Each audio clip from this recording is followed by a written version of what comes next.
Hi air signs, my name is Michelle Kelly. Welcome to This Is Your Sign. This is your April 2022 reading for all the air signs. So Aquarius, Libra, and Gemini. Welcome. If you've already subscribed to my channel, I say thank you so much. And if you haven't subscribed yet, please like, share, and subscribe. Hit the notification bell. You'll be notified every time I put out a video, which is every Saturday. If there are 5 Saturdays in the month, I take the 4th Saturday off, which will be this month, by the way. So let's get into your love and relationship messages for all the air signs for the month of April. So your first card is Higher Power, and it's upside down. The next card is By the Book. And the next card is Peace, and it's upside down. So you guys, I want to just let you know, this whole higher power business, God business, angels, ancestors, this is turning your world upside down right now. I know that this relationship was here to bring you back to yourself, back to the divine, and back to your spirit. I just feel like you guys, you know it in your head, and you're in the process of connecting this to your heart. You've been rule followers. You go by the book. You do everything the right way. This has flipped your world upside down. I want to tell you guys, every time I see By the Book, I hear and see Buy Your Book. People are going to buy your book. You guys have a way with words and writing. The world needs to hear what you say. I am not just saying this to you. This has come up in your readings so many times, air signs. You guys have a message to share with the world, and people are going to buy your book. And right now, your peace has been turned upside down.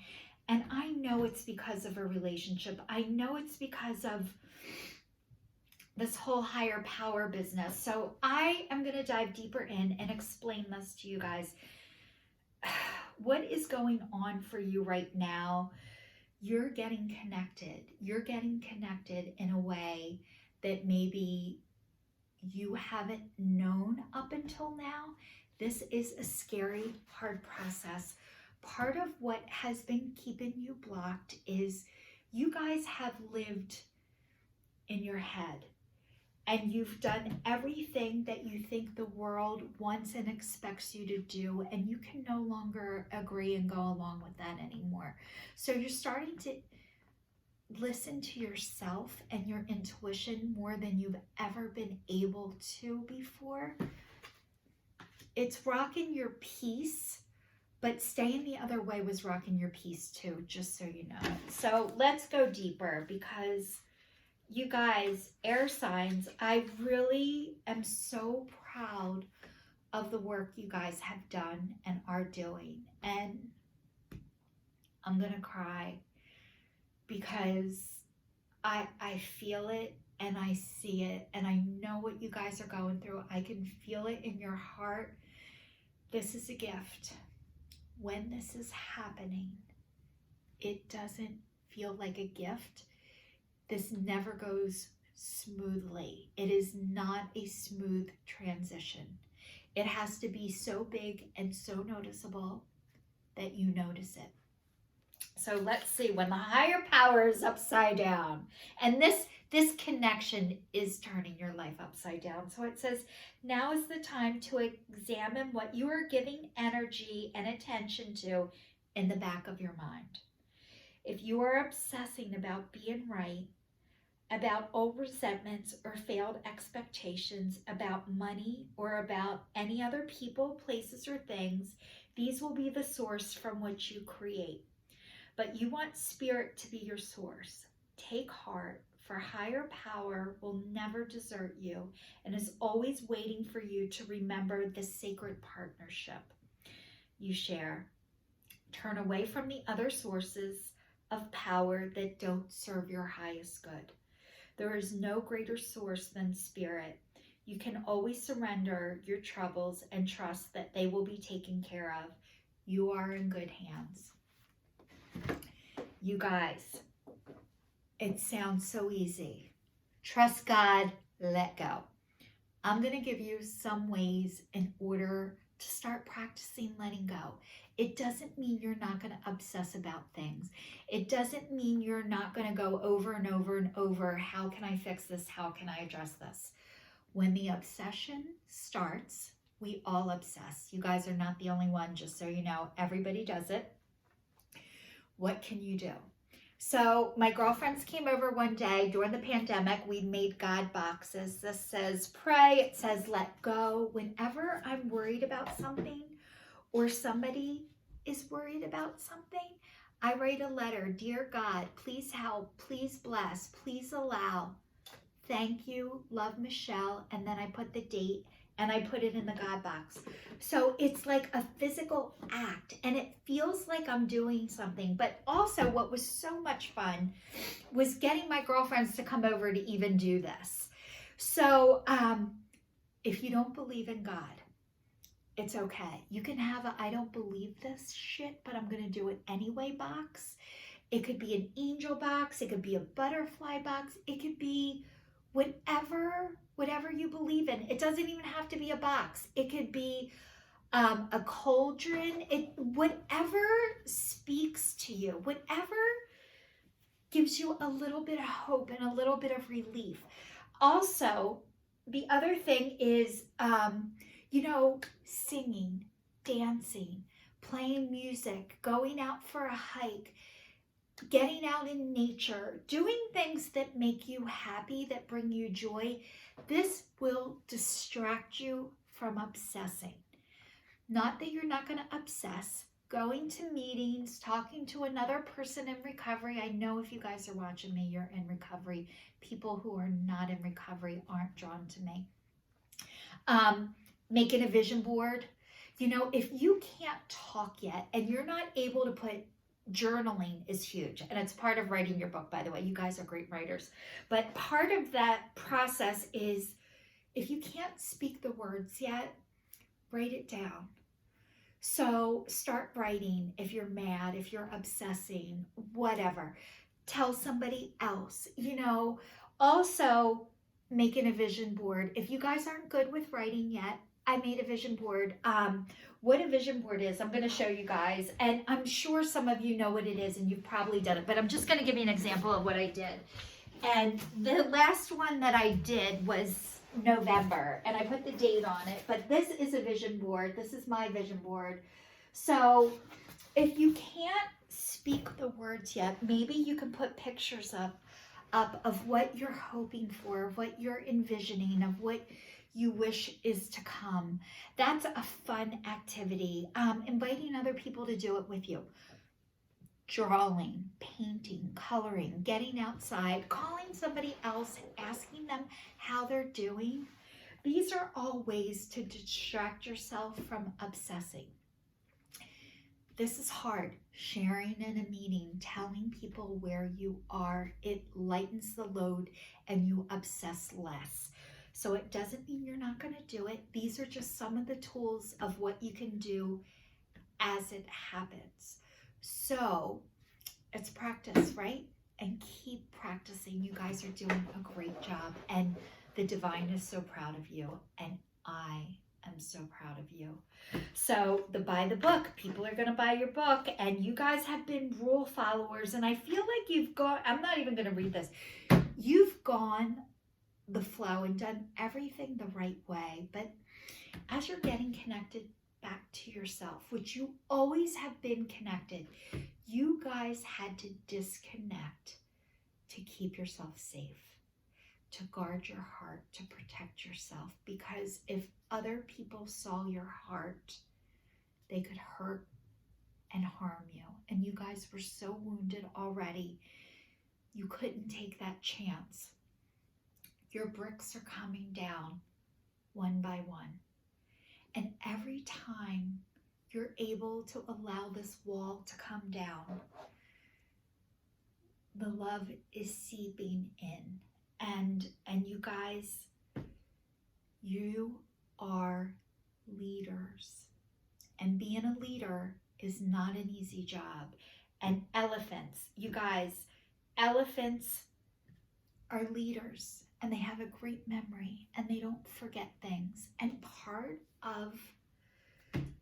part of your gift, and I'm going to tell you guys right now, air signs, you remember everything because you had to. Again, this is your gift. The people who were in your life are going to tell you, you don't forget anything. You remember everything. You hold things against people. You remember everything because that's how you guarded and protected yourself, but that is your gift. It is not a curse. The people that we attract when we have this gift, I was the opposite of you guys. Same thing, by the way. So like what I did to survive is I disconnected. I left my body and was in my body. So I didn't remember stuff. Everything left me, and I was attracted to people who didn't forget stuff. And then I would blame them. You never forget anything. They would give me every worst case scenario. Part of giving every worst case scenario, again, is your gift. I thought when every person gave me the worst case scenario, it meant they thought, I shouldn't try. I shouldn't do it. And really, they were just preparing me for if this went wrong, what is your plan? And I took it as, Jesus, oh my God, I'm not meant to do it. This is so hard. I can't do it. So really, I think what is, I know what is happening right now. Your gift has been planning. It has been remembering everything. This is your gift. And it is a great gift to have.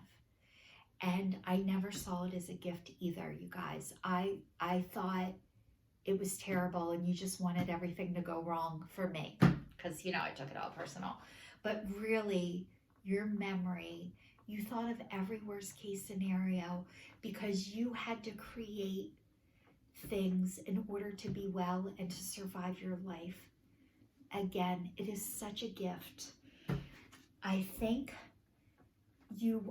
I don't want to keep saying I think because I know you guys, I know you felt like all these things about you were terrible and they weren't.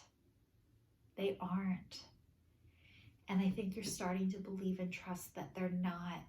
But it's not, you weren't able to have peace because of this, but you are going to have peace as a result of this. And I'm going to read a little bit more because you guys are loved and you are so loved, like so loved. And I hate that you guys don't believe it yet, but I know you do and you want to because you wouldn't be watching me if you didn't. You guys aren't projecting love, but you want to. It's okay though, it's part of it. God, I think I've cried during 3 readings today. It says, now is the time for calmness and well-being in spite of temporary conditions. Even if there are dissonant notes in the music of your life. You guys, music is huge for you.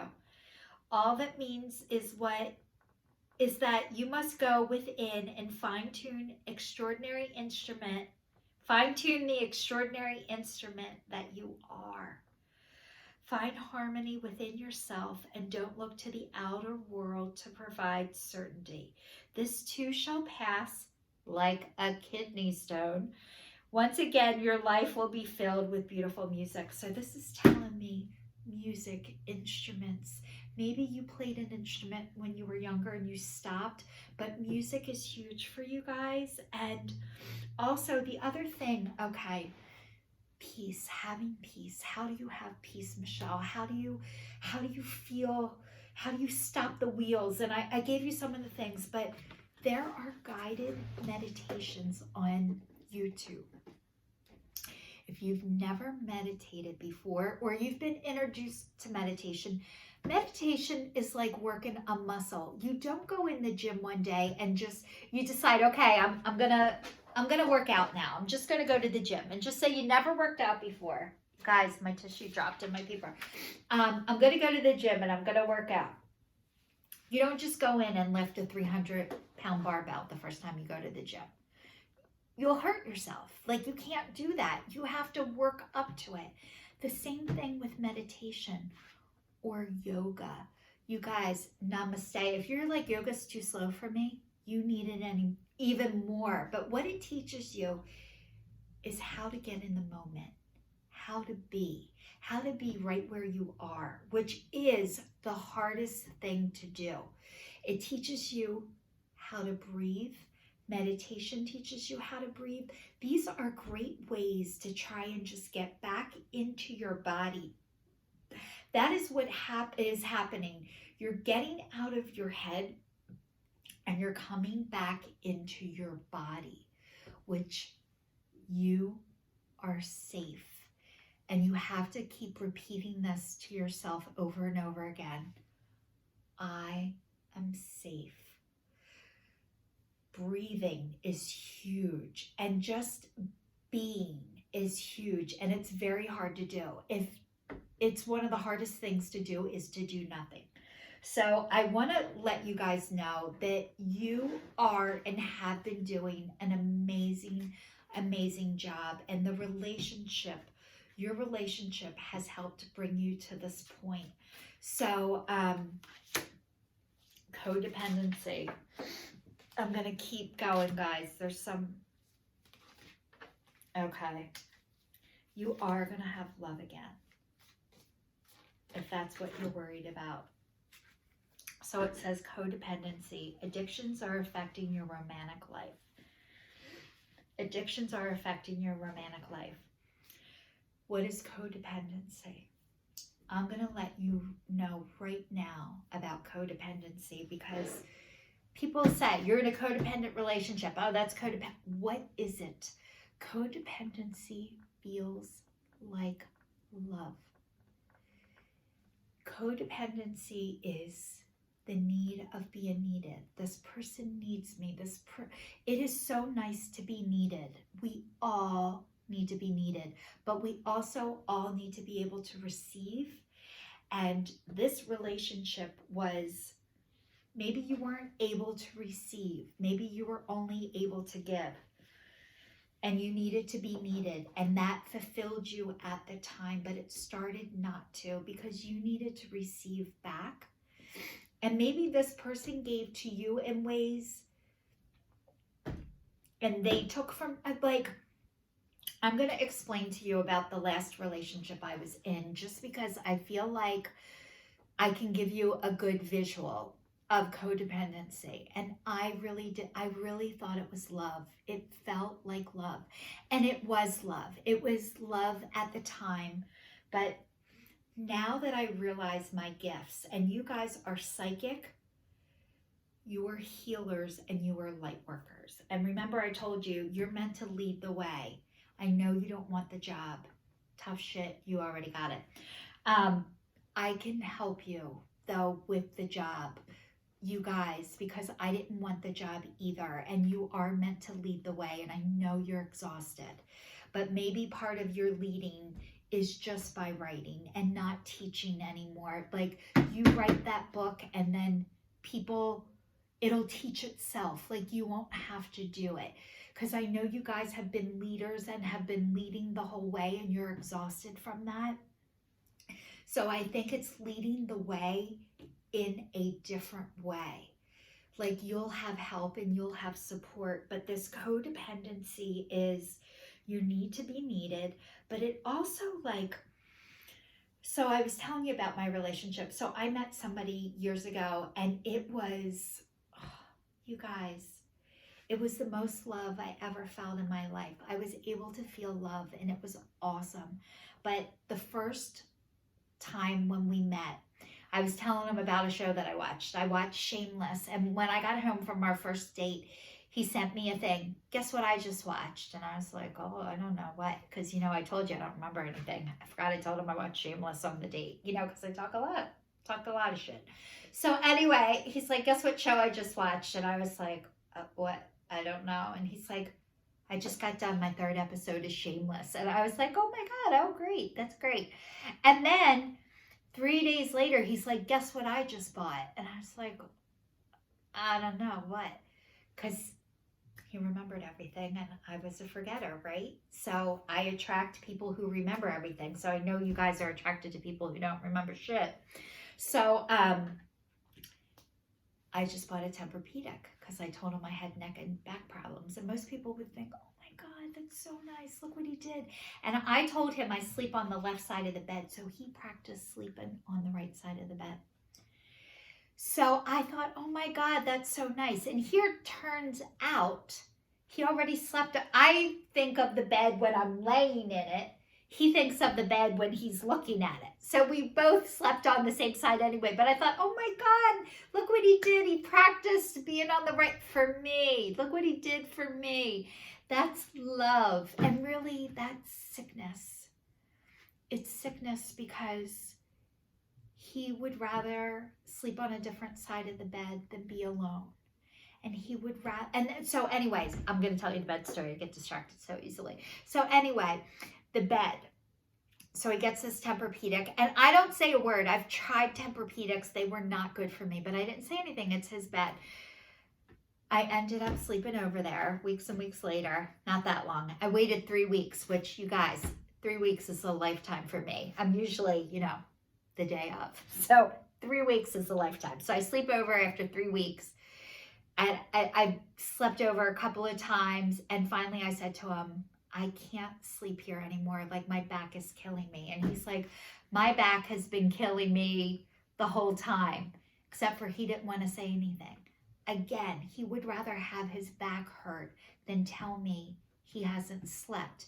Which again feels like, oh my God, he loves me. But really what that says is he's so afraid to tell the truth.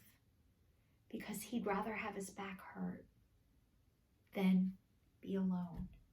So that was codependency, but it looked like love. And he would buy anything that I wanted, except for I didn't want him to buy me anything. I want to get my own stuff. I don't want somebody to buy me stuff. But that was how he showed love, was by buying things.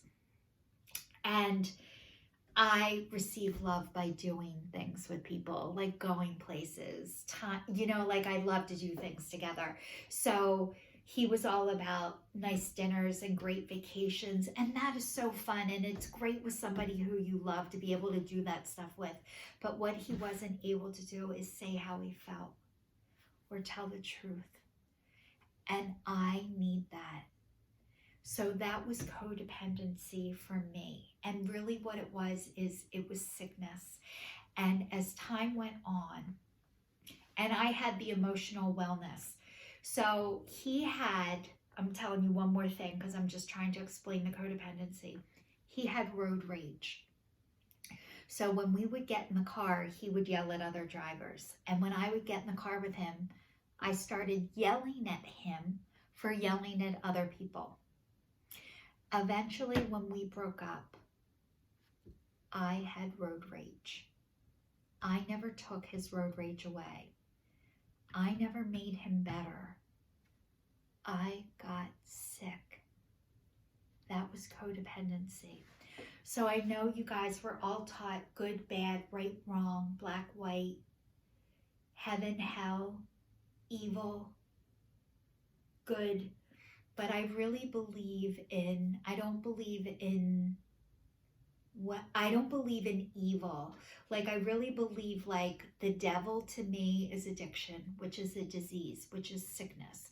So I believe in sickness and wellness. And I believe when there is somebody who is sick and somebody who is well, the well person doesn't get the sick person well. The sick person gets the well person sick. So you guys are coming to the point where you are getting well, and the only way to stay well is not to participate in the sickness anymore.